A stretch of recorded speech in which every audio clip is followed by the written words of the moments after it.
ఒకసారి స్టార్ట్ చేద్దాం. The title of the editorial is essence of time. Title of the editorial ఏంటమ్మా? Essence of time. Time యొక్క importance అనే మీనింగ్లో వస్తుంది. Judicial intervention should strengthen anti defection law, not undermine it. Anti defection లాని judicial intervention, judiciary interfere అవ్వడం అనేది ఏదైతే ఉందో అది యాంటీ డిఫెక్షన్ లాని స్ట్రెంగ్థెన్ చేయాలి, కానీ దాని బలాన్ని తగ్గించేలా ఉండకూడదు అని చెప్పి రాశారు. ఎందుకు ఈ మాట అనాల్సి వచ్చింది అనేది కూడా మనం ఒకసారి చూద్దాం. So let's look at the background of this particular situation. ఓకేనా? సో ఈ సిచ్యువేషన్ ఏంటనే చూద్దాం. మీ అందరికీ తెలిసిందే, మహారాష్ట్రలో పొలిటికల్ బ్యాటిల్ నడుస్తోంది. మహారాష్ట్రలో శివసేన పార్టీకి చెందిన కొంతమంది రెబెల్ ఎమ్మెల్యేస్ మహారాష్ట్ర దాటి వేరే రాష్ట్రంలో రిసార్ట్లో స్టే చేస్తున్నారు. ప్రభుత్వానికి మా సపోర్ట్ లేదు అన్నట్టుగా వాళ్ళు ఇండికేషన్ ఇచ్చారు. సో ఇప్పుడు ఇది మైనారిటీ ప్రభుత్వం అయిపోయింది. ఎప్పుడైతే ఇది మైనారిటీ ప్రభుత్వం అయిపోతుందో, ఒకవేళ ఫ్లోర్ టెస్ట్ జరిగితే ప్రభుత్వం ఓడిపోయే అవకాశం ఉంటుంది. అవిశ్వాస తీర్మానం పెట్టినా, ఫ్లోర్ టెస్ట్ చేసినా ప్రభుత్వం కూలిపోయే ప్రమాదం అనేది ఉంటుంది. ఇది ఒక పార్టీ ద్వారా ఎలక్షన్స్లో పార్టిసిపేట్ చేసి గెలిచి ఎమ్మెల్యేలు అయిన తర్వాత మేము ఆ పార్టీకి సపోర్ట్ చేయట్లేదు అని చెప్పేటప్పుడు వాళ్ళని యాంటీ డిఫెక్షన్ లా కింద డిస్క్వాలిఫై చేసే అవకాశం అనేది ఉంటుంది. యాంటీ డిఫెక్షన్ లా కింద డిస్క్వాలిఫై చేసే అవకాశం అనేది ఉంటుంది. సో ఇక్కడ ఏం జరిగిందంటే, మనకి deputy speaker, Maharashtra assembly deputy speaker వాళ్ళకి నోటీస్ ఇచ్చారు. ఏ నోటీసు? Disqualification notice. మిమ్మల్ని ఎందుకు డిస్క్వాలిఫై చేయకూడదో మాకు వివరించండి, మీరు చేసిన పని వల్ల డిస్క్వాలిఫికేషన్ నోటీస్ ఇవ్వడం జరిగింది. ఇచ్చి 2 days టైం ఇచ్చారు. 2 daysలోగా మీరు రెస్పాండ్ అవ్వాలి అని చెప్పి ఆ 16 రెబెల్ ఎమ్మెల్యేస్ ఎవరైతే ఉన్నారో వాళ్ళకి 2 days టైం ఇవ్వడం జరిగింది. సో వాళ్ళు ఏం చేశారంటే, ఈ రెబెల్ ఎమ్మెల్యేస్ యొక్క లీడర్ వచ్చి సుప్రీంకోర్టుని అప్రోచ్ అయ్యారు. సుప్రీంకోర్టుని అప్రోచ్ అయితే సుప్రీంకోర్టు ఏం చెప్పింది? 2 days కాదు, వాళ్ళకి 12th జూలై వరకు టైం ఇవ్వచ్చు, అంటే రెస్పాండ్ అవ్వడానికి 12th జూలై వరకు టైం ఇవ్వాలని చెప్పి సుప్రీంకోర్టు నిర్ణయం తీసుకుంది. సుప్రీంకోర్టు నిర్ణయం తీసుకోవడం అనేది జరిగింది. సో ఈ పర్టికులర్ కేసు, ఇందులో ఈ రెబెల్ గ్రూప్ యొక్క లీడర్ ఏక్నాథ్ షిండే, సో ఈయన సుప్రీంకోర్టుని అప్రోచ్ అవ్వడం అనేది జరిగింది. మరి ఈయన సుప్రీంకోర్టుని అప్రోచ్ అయినప్పుడు, డిస్కషన్ జరుగుతున్నప్పుడు, there was a reference to one particular case, Kihoto Hollohan versus Zachillhu and others. ఇది 1992లో సుప్రీంకోర్టు ముందుకు వచ్చిన ఒక కేసు. ఓకే, యాంటీ డిఫెక్షన్ లాకి సంబంధించి మొట్టమొదటిసారి సుప్రీంకోర్టులో ఒక కేసు ఏదన్నా ఉంది అంటే ఈ పర్టికులర్ కేసు. సో ఈ పర్టికులర్ కేసు రావడానికి ముందు మనకి యాంటీ డిఫెక్షన్ లా వచ్చింది. ఫస్ట్ యాంటీ డిఫెక్షన్ లా ఎప్పుడు వచ్చింది, ఎక్కడొచ్చింది దాంతో మొదలు పెడతాం. తర్వాత కేసు గురించి మాట్లాడదాం. కేసు గురించి మాట్లాడాక ఆ కేసుని ఇప్పుడు ఎందుకు రిఫర్ చేశారు, ఎడిటోరియల్లో ఏం చెప్పారో తర్వాత మనం చూద్దాం. ఓకేనా? అసలు ఫస్ట్ యాంటీ డిఫెక్షన్ లాకి సంబంధించిన అంశాలన్నీ కూడా మనకి 10th షెడ్యూల్లో, కాన్స్టిట్యూషన్లో 10th షెడ్యూల్లో మెన్షన్ చేయబడి ఉన్నాయి. 1985లో 52nd కాన్స్టిట్యూషనల్ అమెండ్మెంట్ యాక్ట్, 52వ కాన్స్టిట్యూషనల్ అమెండ్మెంట్ యాక్ట్ ద్వారా 10th షెడ్యూల్ని ఇన్సర్ట్ చేశారు. దీన్నే మనం యాంటీ డిఫెక్షన్ లా అని కూడా పిలుస్తాం. యాంటీ డిఫెక్షన్ లా అని కూడా మనం పిలవడం జరుగుతుంది. And this law provides for disqualification of MPs and MLAs. ఎవరు హూ డిఫెక్ట్, ఎవరైతే వాళ్ళ పార్టీని వదిలి పార్టీని డిస్లాయల్గా ఉంటారో వాళ్ళని రిమూవ్ చేయడానికి యాంటీ డిఫెక్షన్ లా 52వ కాన్స్టిట్యూషనల్ అమెండ్మెంట్ యాక్ట్ ద్వారా 1985లో తీసుకురావడం అనేది జరిగింది. అయితే ఇది 10th షెడ్యూల్ మన కాన్స్టిట్యూషన్లో ఇన్సర్ట్ చేయడం అనేది జరిగింది. సో ఈ 10th షెడ్యూల్లో ఏం మెన్షన్ చేశారు, యాంటీ డిఫెక్షన్ లాలో ఏం మెన్షన్ చేశారు, ఇక్కడ ఏమంటున్నారంటే, any member of a house belonging to any political party shall be disqualified. ఎప్పుడు? If he voluntarily gives up, తనంతట తానే వాలంటరీలీ గివ్స్ అప్ మెంబర్షిప్, మెంబర్షిప్ని తాను గివప్ చేస్తే, అంటే తనంతట తాను రాజీనామా చేస్తే, ఓకే. లేదా if he votes against or abstains from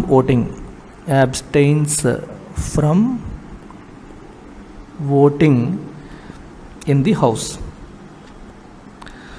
okay, contrary to the party. అంటే పార్టీ ఏదైతే చెప్తుందో పార్టీ నిర్ణయానికి వ్యతిరేకంగా ఓటు వేసినా, లేదా ఓటింగ్లో పార్టిసిపేట్ చేయమని పార్టీ చెప్పినప్పటికీ నువ్వు పార్టిసిపేట్ చేయకపోయినా సరే పర్మిషన్ తీసుకోకుండా, ఈ 2 కారణాల్లో ఏదైనా ఉంటే అప్పుడు అతన్ని మనం యాంటీ డిఫెక్షన్ లా కింద అనర్హత వేటు వేసే అవకాశం ఉంటుంది.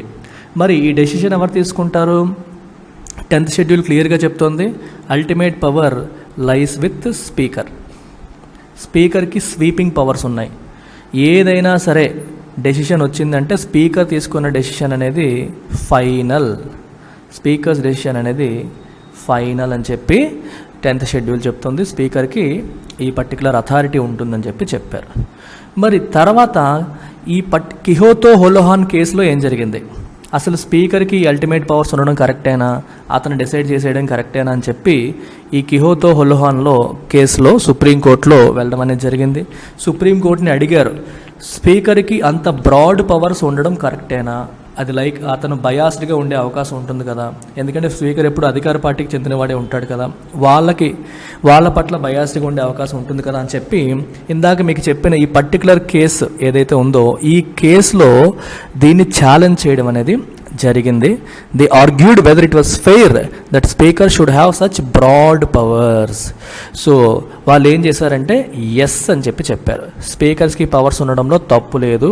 They answered in the affirmative, అంటే స్పీకర్కి పవర్స్ ఉండడము తప్పు లేదనే చెప్పారు. ఎందుకంటే speaker is an important person in parliamentary democracy and so he's the guardian of the rights and privileges of the house.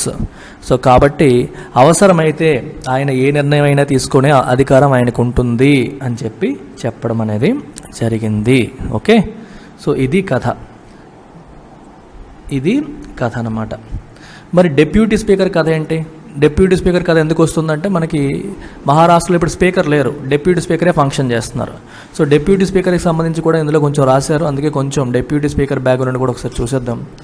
Article 93 of the constitution చెప్తోంది ఏంటంటే మనకి స్పీకర్ గురించి, డిప్యూటీ స్పీకర్ ఆఫ్ లోక్సభ గురించి ఆర్టికల్ 93 చెప్తుంది. అలాగే ఆర్టికల్ 178 వచ్చేసరికి speaker and deputy speaker of legislative assembly గురించి చెప్తుంది. లోక్సభ గురించి 93, లెజిస్లేటివ్ అసెంబ్లీ గురించి ఆర్టికల్ 178 చెప్పడం అనేది జరుగుతుంది.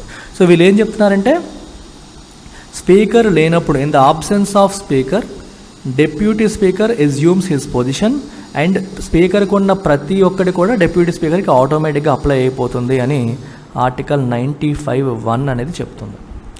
While the office of the speaker is vacant the duties of the office shall be performed by deputy speaker అని ఆర్టికల్ 95(1) అనేది మనకి చెప్పడం జరుగుతుంది. సో ఇది కథ. సో ఈ లైట్ బ్యాక్గ్రౌండ్తో మీరు ఒకసారి ఎడిటోరియల్ని మనం చదివి అర్థం చేసుకునే ప్రయత్నం చేద్దాం. Time is of essence when it comes to executing political maneuvers to reduce a government to a minority. ఒక మెజారిటీ గవర్నమెంట్ని మైనారిటీ గవర్నమెంట్గా మార్చే టైంలో ఏది ఇంపార్టెంట్ అంటే టైమ్ ఈజ్ ఆఫ్ ఎసెన్స్, చాలా ఇంపార్టెంట్ అది. అప్పుడే పొలిటికల్గా నువ్వు కొన్ని కుట్రలు కుతంత్రాలు మాన్యూవర్ అంటే ఒక స్కిల్డ్ యాక్టివిటీ అని అర్థం. Anything that you do with a lot of skill, planning, మంచి స్కిల్ ప్లానింగ్తో మనం చేసే యాక్టివిటీని మాన్యూవర్ అంటారు. సో పొలిటికల్గా మనం ఎట్లాంటి మాన్యూవర్స్ చేసేటప్పుడు మోస్ట్ ఇంపార్టెంట్ ఆస్పెక్ట్ ఏంటంటే టైం. సో టకటకా జరగాలి అండ్ అది విషయం అనమాట, ఒక skilled moment. Dissident legislators need time to gather enough numbers. Dissident అంటే ఎవరు? వ్యతిరేకంగా ఉన్నవాళ్ళు. ప్రభుత్వానికి వ్యతిరేకంగా ఉన్న లెజిస్లేటర్స్కి టైం కావాలి. ఎందుకు? ప్రభుత్వాన్ని పడగొట్టడానికి అవసరమైన స్ట్రెంగ్త్ని గ్యాదర్ చేయడానికి, టు ఓట్ అవుట్ ద రెజీమ్ని ఓట్ అవుట్ చేయడానికి, ఫ్లోర్ టెస్ట్లో వాళ్ళని ఓడించడానికి అవసరమైన స్ట్రెంగ్త్ గ్యాదర్ చేయడానికి వాళ్ళకి టైం కావాలి. Ruling parties need to close the window of opportunity soon. Ruling parties ఏం చేయాలి? వాళ్ళకి అంత టైం ఇవ్వకూడదు, వాళ్ళ ఆపర్చునిటీ లేకుండా త్వరగా క్లోజ్ చేసేయాలి. Often using the threat of disqualification for defection. మరి రూలింగ్ పార్టీ ఏం చేస్తుంది? భయపెడుతుంది, నువ్వు డిఫెక్ట్ అవుతున్నావు, మీకు డిస్క్వాలిఫై చేసేస్తామని భయం పెడుతూ వాళ్ళని దారిలోకి తెచ్చే ప్రయత్నం రూలింగ్ పార్టీస్ చేస్తాయి. It is in this backdrop, ఈ బ్యాక్గ్రౌండ్లో, that judicial intervention in matters relating to disqualifying law makers for defection takes place. ఇలాంటి సందర్భంలోనే అటు గవర్నమెంట్ కావచ్చు, అటు ఎవరైతే డిఫెక్షన్ నోటీస్ తీసుకుంటున్నారో వాళ్ళు కావచ్చు, కోర్టులను అప్రోచ్ అవుతుంటారు. అంటే పరిస్థితిని వాళ్ళకు అనుకూలంగా మార్చుకోవడం కోసం కోర్టు యొక్క ఇంటర్వెన్షన్ని కోరుతూ ఉంటారు. ఈ బ్యాక్డ్రాప్తో వాళ్ళు వెళ్తారనమాట. జ్యుడిషియల్ ఇంటర్వ్యూన్ అవ్వమని అడిగినప్పుడు చూడండి, డిఫెక్టర్ ఏం కోరుకుంటాడు, హీ వాంట్స్ టైం. ఇంకా జనాలు వస్తే ఎక్కువ మంది గ్యాదర్ అవుతారు, వాళ్ళని ఉపయోగించి ఓట్అవుట్ చేసేయాలి. వీళ్ళు ఏమనుకుంటారు, టైం ఇవ్వకూడదు, టైం ఇవ్వకుండా టకటక పనులు కానిచ్చేయాలని వీళ్ళు అనుకుంటారు. ఇలాంటి సందర్భాల్లో ఈ బ్యాక్గ్రౌండ్లో వాళ్ళు జ్యుడిషియరీ దగ్గరికి వెళ్ళి ఇంటర్వ్యూన్ అవ్వమని అడుగుతూ ఉంటారు. ఎలా, either buying the dissidents time or allowing disqualification proceedings to go on unhindered. Government ఏం చేస్తుంది, డిస్క్వాలిఫికేషన్ ప్రొసీడింగ్స్ గ్యాప్ లేకుండా అన్హెండెడ్ అంటే వితౌట్ ఎనీ అబ్స్ట్రక్షన్ అయ్యేలా చూడమని గవర్నమెంట్ అడుగుతుంది. ఈ డిసిడెంట్స్ ఏం అడుగుతారు, మాకు కొంచెం టైం ఇవ్వండి అని చెప్పి వాళ్ళు అడుగుతారు. ఎందుకంటే వాళ్ళకి టైం ఉంటే ఇంకా ఎక్కువ మంది స్ట్రెంత్ని గ్యాదర్ చేసి ప్రభుత్వాన్ని పడగొట్టే ప్రయత్నం చేస్తారు.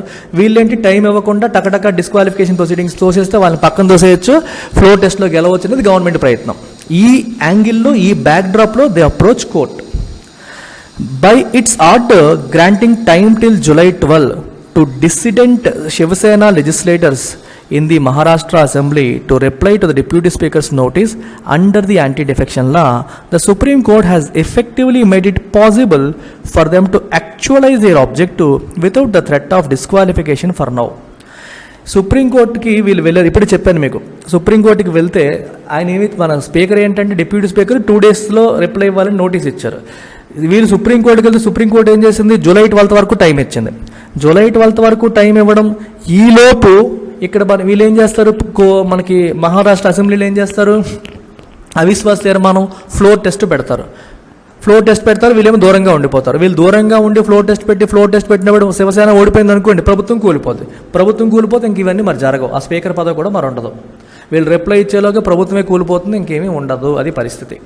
సో వాళ్ళు కోరుకున్నదిగా ప్రభుత్వం కూలిపోవాలని కూడా వాళ్ళు కోరుకుంటున్నారు. అంటే 12th వరకు వాళ్ళు టైం తీసుకున్నారు. 12th లోపు ప్రభుత్వం కూలిపోయింది అనుకోండి, దే ఆర్ హ్యాపీ. వాళ్ళు ఏది కోరుకున్నారో జరిగిపోద్ది. వాళ్ళ ఆబ్జెక్టివ్ని వాళ్ళు యాక్చువలైజ్ చేసుకునే అవకాశం వచ్చేస్తుంది. సో సుప్రీంకోర్టు వాళ్ళకి టైం ఇవ్వడం ద్వారా వాళ్ళు ఏం కోరుకున్నారో అది చేసే అవకాశాన్ని ఇచ్చేస్తుంది అని చెప్పి అంటున్నారు. ఓకేనా? So without the threat of disqualification, అసలు డిస్క్వాలిఫికేషన్ థ్రెట్టే లేకుండా ప్రశాంతంగా వాళ్ళు కోరుకునేది జరిగే అవకాశం అనేది వచ్చేస్తుంది. It is doubtful whether the court should have done this in the face of a specific bar on judicial intervention in disqualification proceedings at any stage prior to final adjudication under the 10th schedule.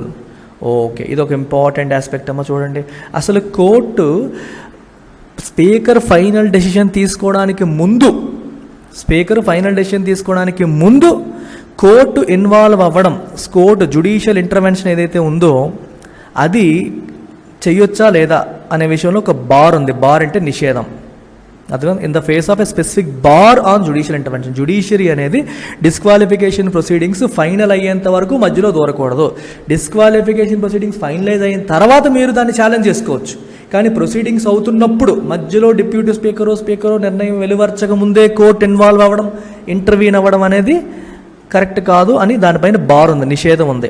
కానీ అలా చేయొచ్చా చేయకూడదు అందుకే రాశారు. It is doubtful whether the court should have done this. Court అసలు మధ్యలో దూరి వాళ్ళకి టైం ఇవ్వడం అనేది కరెక్టా కాదా అనేది డౌట్ఫుల్ అని చెప్పి అంటున్నారు.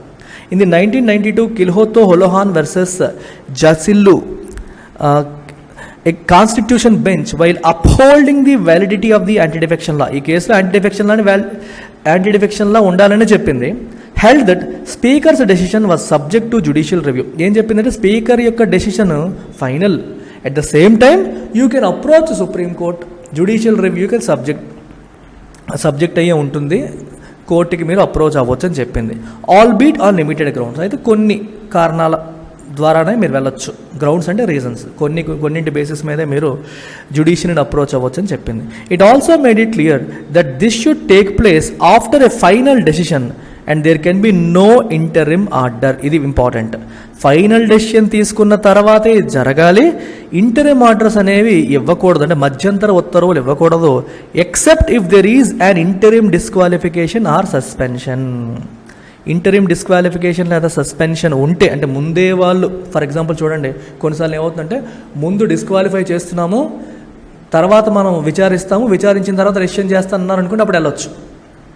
లేదా మీకు నోటీస్ ఇచ్చాము, మీరు వివరణ ఇవ్వండి, వివరణ ఇచ్చిన తర్వాత డిస్క్వాలిఫై చేయాలో లేదో డిసైడ్ అవుతాం అనుకోండి, అప్పుడు చేయకూడదు. అంటే డిస్క్వాలిఫికేషన్ అనేది జరిగిన తర్వాత మీరు అప్రోచ్ అవ్వచ్చు. డిస్క్వాలిఫికేషన్ జరగకముందు విచారణ జరుగుతున్న టైంలో కోర్టు అప్రోచ్ అవ్వకూడదు అనే సెన్స్ ఇక్కడ వస్తుంది మనకి. మరి మహారాష్ట్రలో పరిస్థితి ఏంటో చూద్దాం. The deputy speaker's grant of just 2 days. Deputy speaker ఏం చేశారు? జస్ట్ 2 days మాత్రమే ఇచ్చారు. For the MLAs to reply may have occasioned the intervention. చూడండి ఇక్కడ మరి ఈసారి కోర్టు ఎందుకు ఇంటర్వ్యూన్ అయ్యిందంటే డెప్యూటీ స్పీకర్కి కేవలం 2 days ఇచ్చారు. 2 days ఇచ్చారు కాబట్టి, తక్కువ టైం ఇచ్చారు కాబట్టి మేబీ కోర్టు ఇంటర్వ్యూన్ అయినట్టుగా ఉంది అని చెప్పి ఇక్కడ అంటున్నారు. కోర్టు ఇంటర్వ్యూన్ అయినట్టుగా ఉంది అని చెప్పి ఇక్కడ చెప్తున్నారు. అర్థమైందా? అకేషన్ అంటే ఆ ఇంటర్వెన్షన్ అయ్యే అకేషన్ని అది క్రియేట్ చేసినట్టుగా ఉంది అని. ఎందుకంటే మనకి 1992 కేసులో సుప్రీంకోర్టు ఏం చెప్పిందంటే ఎప్పుడైనా సరే డిస్క్వాలిఫికేషన్ ప్రొసీడింగ్స్ వచ్చినప్పుడు స్పీకరు ఒక ట్రైబ్యునల్ అంటే ఒక కోర్టు లాంటి రోల్ తీసుకుంటారు, జడ్జి లాంటి రోల్ తీసుకుంటారు. జడ్జి లాంటి రోల్ తీసుకున్నప్పుడు ఎదుటివాడికి మాట్లాడే ఛాన్స్ ఇవ్వాలి, రెస్పాండ్ అయ్యే ఛాన్స్ ఇవ్వాలి. సో కాబట్టి మీరు నోటీస్ పంపాలి, వాళ్ళు రెస్పాండ్ అవ్వడానికి సఫిషియంట్ టైం అనేది ఇవ్వాలి. ఆ సఫిషియంట్ టైం ఎంత టైం అని చెప్పేది అందులో కేసులో మెన్షన్ చేయలేదు. కానీ ఇక్కడ ఏం చేసింది స్పీకర్ ఏం చేశారు? 2 days మాత్రమే టైం ఇచ్చారు. ఈ 2 days సఫిషియంటా కాదా అనేది నోబడీ నోస్. కానీ court felt it was insufficient, వాళ్ళకి సఫిషియంట్ టైం అది కాదు అని కోర్టు భావించి 12th July వరకు టైం ఎక్స్టెండ్ చేసింది. అది ఇక్కడ జరిగిన విషయం. But it is doubtful whether the court should concern it self with the question now when it can be decided after their possible disqualification అయిన తర్వాత ఆ విషయాన్ని చూసుకోవచ్చు కదా, ఇప్పుడే కోర్టు ఇన్వాల్వ్ అవ్వాల్సిన అవసరం ఉందా అనేది again a matter of question, doubtful విషయం. There are court judgments that say compliance with natural justice is not based on the number of days given but on whether sufficient opportunity was given before a decision. ఇప్పుడు చూడండి ఇక్కడ జరుగుతుంది ఏంటంటే ఎవరిపైన ఏ ఆరోపణ వచ్చినా, ఎవరిపైన ఏ కేసు వచ్చినా సరే వాళ్ళకి మాట్లాడే అవకాశం కల్పించాలి, వాళ్ళ వెర్షన్ వినిపించే అవకాశం కల్పించాలి అనేది సహజ న్యాయ సూత్రం, న్యాచురల్ జస్టిస్. అది జనరల్గా అది కామన్ సెన్స్. న్యాచురల్ అనే పదం ఏంటి? అదేదో పుస్తకాల్లో రాసిందో ఎక్కడో చేసిందని కాదు. It is natural, it is common sense. ఇది మన కాన్షియన్స్కి, మన అంతరాత్మకి తెలిసిన విషయం, మన రీజన్కి, మన ఆలోచనకి తట్టే విషయం. అరే తప్పు చేశాడు అన్నప్పుడు వాడి వెర్షన్ కూడా వినాలి కదా, నువ్వే డిసైడ్ చేసి తోసేయకూడదు. అప్పీల్ అంటాం, వాడి వెర్షన్ విని తర్వాత మనం డిసైడ్ అవ్వాలి. సో అలా అన్నారు. కానీ 2 days సరిపోతుందా, 10 days సరిపోతుందా అనేది నోబడీ నోస్. కోర్టు ఆ విషయంలో ఇంటర్వ్యూన్ అవ్వాలా లేదనేది నోబడీ నోస్. చూడండి, సఫిషియంట్ ఆపర్చునిటీ ఇచ్చారా లేదనేది మాత్రమే చూడాలి, కానీ 10 రోజుల 5 రోజుల ఈ విషయం అనేది కోర్టుకు అవసరం లేదు కదా అనేది ఇక్కడ ఆలోచిస్తున్నారు. Based on a conclusion in Nabam Rebia, ఈ కేసులో that a presiding officer should not adjudicate any defection complaint while a motion for his own removal is pending. ఇది ఇంకో విషయం. ఈ ప్రిసైడింగ్ ఆఫీసర్ అంటే స్పీకర్ కావచ్చు, డిప్యూటీ స్పీకర్ కావచ్చు, అతన్ని రిమూవ్ చేయడానికి ఒకవైపు మోషన్ రన్ అవుతుంది అనుకోండి, ఆ టైంలో ఆయన యాంటీ డిఫెక్షన్ కంప్లైంట్స్ని అడ్జుడికేట్ చేయకూడదని చెప్పి నబం రెబియా కేసులో చెప్పారు. చూడండి ఎంత కన్ఫ్యూజన్ ఉందో. ఇక్కడ డిప్యూటీ స్పీకర్ని పీకేయాలని చెప్పి ఒక మోషన్ రన్ అవుతుంది అనుకోండి, తీర్మానం రన్ అవుతుంది అనుకోండి, ఆ టైంలో ఆయన యాంటీ డిఫెక్షన్ ప్రొసీడింగ్స్లో పార్టిసిపేట్ చేయకూడదని చెప్పి 2016లో ఈ కేసులో చెప్పారు. The decidendi sent a motion to get the deputy speaker removed. వీళ్ళు ఏం చేశారు? తెలివిగా ఆయన రిమూవ్ చేయడానికి మోషన్ పంపించారు. లింకులు ఎలా ఉన్నాయి చూసారా? ఇక్కడ డిసిడెంట్ ఎమ్మెల్యేస్ ఉన్నారు, వీళ్ళు ఏం చేశారు? డిప్యూటీ స్పీకర్ని రిమూవ్ చేయడానికి ది మూవ్ ఏ మోషన్. ఇంకోవైపు డిప్యూటీ స్పీకర్ ముందు ఈ డిసిడెంట్ ఎమ్మెల్యేల యొక్క యాంటీ డిఫెక్షన్ కేసు నడుస్తుంది. సో నబియా కేసు ఏం చెప్తుంది? ఇతన్ని రిమూవ్ చేయడానికి ఒక మోషన్ రన్ అవుతున్నప్పుడు అతను అడ్జుడికేట్ చేయకూడదు అని చెప్పి నబియా కేసు చెప్తుంది. సో ఈ రకంగా వీళ్ళు స్పీకర్ని లాక్ చేయడానికి ప్రయత్నం చేస్తున్నారు. విచిత్రం ఏంటంటే ఈ మోషన్ని హీ రిజెక్టెడ్ ఇట్. ఎవరో డిప్యూటీ స్పీకర్. ఒకవేళ నువ్వు మోషన్ మూవ్ చేసినా సరే అది యాక్సెప్ట్ చేయాల్సింది ఎవరు? ఆ ప్రిసైడింగ్ ఆఫీసరే. నిన్ను పీకేస్తాం బాబు, నిన్ను పీకేయడానికి మోషన్ పెడుతున్నామని వీళ్ళు పెడితే అది ఆయన యాక్సెప్ట్ చేయాలి. యాక్సెప్ట్ చేస్తేనే రన్ అవుతున్నట్టు. కానీ ఆయన ఏం చేశారు? రిజెక్ట్ చేశారు. స్టోరీ చూడండి వింత వింతగా ఉంది. The rejection has also been question in the court. అదేంటిది? అతన్నే రిమూవ్ చేయడానికి మేము మోషన్ మూవ్ చేసినప్పుడు రిజెక్ట్ చేసే అధికారం అతనికి ఉండకూడదు కదా, అది న్యాచురల్ జస్టిస్ కాదు కదా అని వీళ్ళ పాయింట్. ఆ పాయింట్ విషయం కూడా కోర్టుకి వెళ్ళారు మళ్ళీ. thus raising a jurisdiction question on the adjudicatory power of the deputy speaker. So deputy స్పీకర్కి ఇక్కడ జ్యూరిస్డిక్షన్ ఉందా లేదా, అంటే ఈ కేసులో అతను వాదనలు విని నిర్ణయం తీసుకునే అధికారం ఉందా లేదా అనే క్వశ్చన్ ఇక్కడ రైజ్ అవుతుంది. Are you getting this point? మళ్ళీ ఇంకోసారి చెప్తాను చూడండి. నబియా కేసు 2016లో వచ్చిన నబియా కేసు ఏం చెప్తుంది? డిప్యూటీ స్పీకర్ ఉన్నారు ఇక్కడ, లేదా స్పీకర్ ఉన్నారు ఎవరైనా సరే, వాళ్ళని రిమూవ్ చేయడానికి ఒక మోషన్ రన్ అవుతున్నప్పుడు, ఓకే, వాళ్ళని రిమూవ్ చేయడానికి మోషన్ ఉన్నప్పుడు then they should not adjudicate. వాళ్ళు అడ్జుడికేట్ చెయ్యకూడదు, ఏ కేసుని వాళ్ళు అడ్జుడికేట్ చేయకూడదు అని చెప్పి ఈ పర్టికులర్ కేసులో చెప్పారు. అయితే ఇక్కడ విచిత్రం ఏంటంటే this deputy speaker has rejected the motion. అంటే దాన్ని ఆయన యాక్సెప్ట్ చేయలేదు. స్పీకర్ యాక్సెప్ట్ చేస్తేనే కదా బిల్లు కానీ తీర్మానాలు కానీ ముందుకు వెళ్తాయి. ఆయన రిజెక్ట్ చేశారు. ఈ రిజెక్ట్ చేసిన విషయాన్ని మళ్ళీ కోర్టుకి తీసుకెళ్లారు.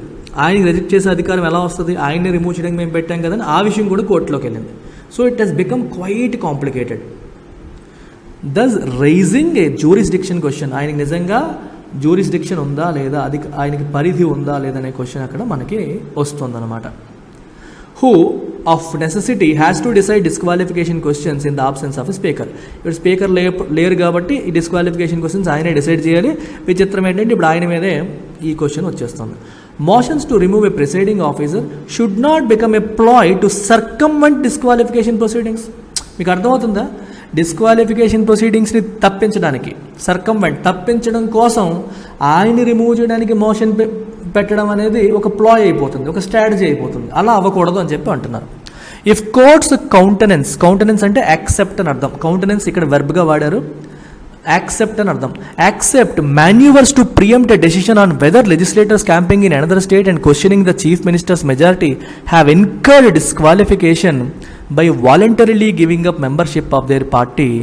చూడండి, if courts accept maneuvers to preempt a decision on whether legislators, ఇక్కడ పార్టీకి వ్యతిరేకంగా లెజిస్లేటర్స్ వేరే ప్లేస్లో రిసార్ట్లో క్యాంపింగ్ చేస్తున్న లెజిస్లేటర్స్ ఎవరైతే ఉన్నారో, చీఫ్ మినిస్టర్ యొక్క మెజారిటీని క్వశ్చన్ చేస్తున్న లెజిస్లేటర్స్ ఎవరైతే ఉన్నారో వాళ్ళు డిస్క్వాలిఫికేషన్కి అర్హులా కాదా అనే నిర్ణయాన్ని ప్రియంప్ట్ అంటే అర్థం ఏంటి? స్టాప్, ఆపడానికి చేసే ప్రయత్నాలు, మాన్యూవర్స్ అంటే ప్రయత్నాలు, స్కిల్డ్ యాక్షన్స్, వాటిని కోర్టులు యాక్సెప్ట్ చేస్తే they undermine the anti defection law. అప్పుడు కోర్టులు యాంటీ డిఫెక్షన్ లాని అండర్మైన్ చేస్తున్నట్టు and render nugatory rulings by constitution benches చేసిన రూలింగ్స్ని వాళ్ళు నుగేటరీ చేసినట్టు. నుగేటరీ అంటే యూజ్లెస్ చేసినట్టు. రెండర్ అంటే మేక్. ఈ స్టేట్మెంట్ చూడండి ఎంత పెద్దదో. మళ్ళీ ఒకసారి స్లోగా చెప్తా, కేర్ఫుల్గా వినండి. Very very important statement. తెలుగులో మొత్తం వినండి. కోర్టులు కౌంటెనెన్స్ అంటే ఇక్కడ యాక్సెప్ట్ అనే మీనింగ్ వస్తుంది. మాన్యూవర్స్ అంటే ఈ పొలిటికల్లీ స్కిల్డ్ యాక్షన్స్. ఏంటి యాక్షన్స్? దేనికోసం యాక్షన్స్? టు ప్రియంప్ట్ అంటే స్టాప్. దేన్ని? A decision. దేని మీద decision? On whether legislators camping in another state and questioning the chief minister's majority have incurred disqualification. అంటే చీఫ్ మినిస్టర్ మెజారిటీని క్వశ్చన్ చేస్తూ వేరే రాష్ట్రాల్లో క్యాంపింగ్ చేస్తున్న లెజిస్లేటర్స్ ఎవరైతే ఉన్నారో వాళ్ళు డిస్క్వాలిఫికేషన్కి అర్హులా కాదా అనే విషయంలో డెసిషన్ అనేది తీసుకోవాలి. ఆ డెసిషన్ తీసుకోకుండా ఆపడానికి వాళ్ళు చేస్తున్న ప్రయత్నాలు. ఏ రకంగా ప్రయత్నం చేస్తున్నారు? డిప్యూటీ స్పీకర్ని రిమూవ్ చేయడానికి మోషన్ పెట్టడం, కోర్టుకి వెళ్ళడం, ఇట్లాంటివన్నీ. ఈ ప్రయత్నాల్ని కోర్టు యాక్సెప్ట్ చేస్తే మరి కోర్టు యాంటీ డిఫెక్షన్ లాని స్ట్రెంథెన్ చేస్తున్నట్ట? కాదు, తిరిగి యాంటీ డిఫెక్షన్ లాని అండర్మైన్ చేస్తున్నట్టు, దాని యొక్క బలాన్ని తగ్గిస్తున్నట్టు. అండ్ ఇంతకుముందు కాన్స్టిట్యూషన్ బెంచ్లు ఇచ్చిన రూలింగ్స్ అన్నింటినీ కూడా ఫ్యూటైల్ అంటే యూజ్లెస్ చేస్తున్నట్టు. కోర్టులే చివరికి యాంటీ డిఫెక్షన్ లాని చట్టాలని స్ట్రెంథెన్ చేసి డిఫెండ్ చేయాల్సిన కోర్టే ఆ చట్టం వీక్ అవ్వడానికి కారణం అవుతుంది ఇక్కడ అని చెప్పి రాస్తున్నారు. ఇది కొంచెం complicated sentence. I hope you have understood the whole picture. when defection is seen as a serious menace by the constitution defection అనేది ఒక పెద్ద జబ్బు, పెద్ద పాపం, పెద్ద తప్పు అని కాన్స్టిట్యూషనే భావిస్తున్న క్రమంలో, రైట్, అదొక ముప్పు అని కాన్స్టిట్యూషన్ భావిస్తున్న సమయంలో courts should not act in furtherance of it.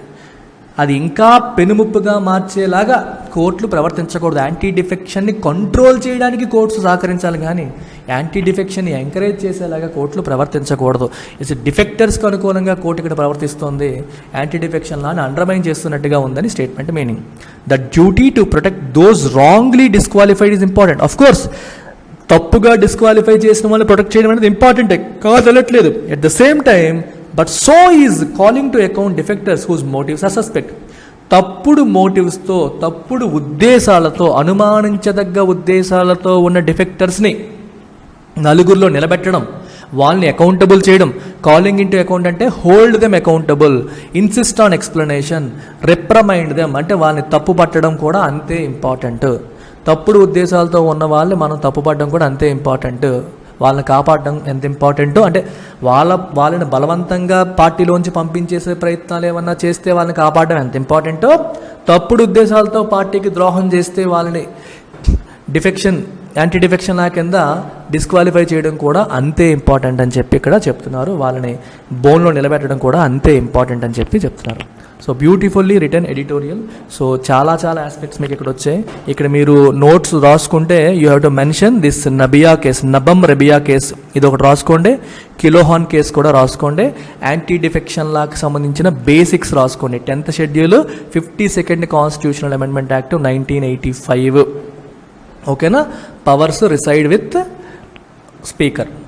స్పీకర్కి సంబంధించిన ఆర్టికల్స్, డిప్యూటీ స్పీకర్కి సంబంధించిన articles, all these is the static part that you need to make note of in this particular editorial.